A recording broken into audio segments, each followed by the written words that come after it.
এর মতো মনে হয়, এরা তো আমার উম্মতের মতো মনে হয়।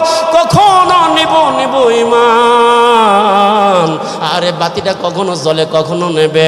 তখন এই অবস্থা দেখা আল্লাহ তাআলার দরবারে গিয়া সরাসরি সুপারিশ এই জন্য করবে না, ওই সময় জাহান্নামের অর্ডার হয়ে গেছে। আল্লাহ তাআলার কাছে সরাসরি হস্তক্ষেপ কেমনে করবে? তখন এই আয়াতটা পড়বে, ওয়া ইন তুআযিবুহুম ফাইন্নাহুম ইবাদুক। ও আল্লাহ, তুমি যদি তাদেরকে অপরাধের কারণে শাস্তি দাও, শাস্তি দেওয়ার অধিকার আর ক্ষমতা তোমার আছে। তোমার তো বান্দা ইচ্ছা করলে শাস্তি দিতে পারো।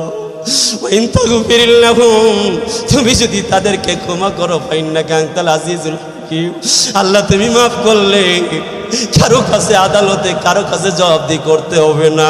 এই আয়াত যখন বারবার পড়বে, বারবার ঘুরবে আর পড়বে, فإنهم عباد وإن تغفر لهم فإنك أنت العزيز الحكيم। এই আয়াত পড়বে আর ঘুরবে আর ঘুরবে। আল্লাহ আগেই জানেন আমার হাবিব কি চায়, আমার হাবিব কি চায়। আল্লাহ তাআলা তখন ফেরেশতাকে অর্ডার দিবে, এই ফেরেশতারা আমার নবীর উম্মতদেরকে ফিরানে আসো, শৃঙ্খলাবদ্ধ উন্মুক্ত করে দাও, লোহার শিকলগুলো বেড়িগুলো খুলে দাও। আমার নবীর অন্তরের মধ্যে কলিজায় মানে না, তার উম্মতের অবস্থা দেখা তার সহ্য হয় না। ছেড়ে দাও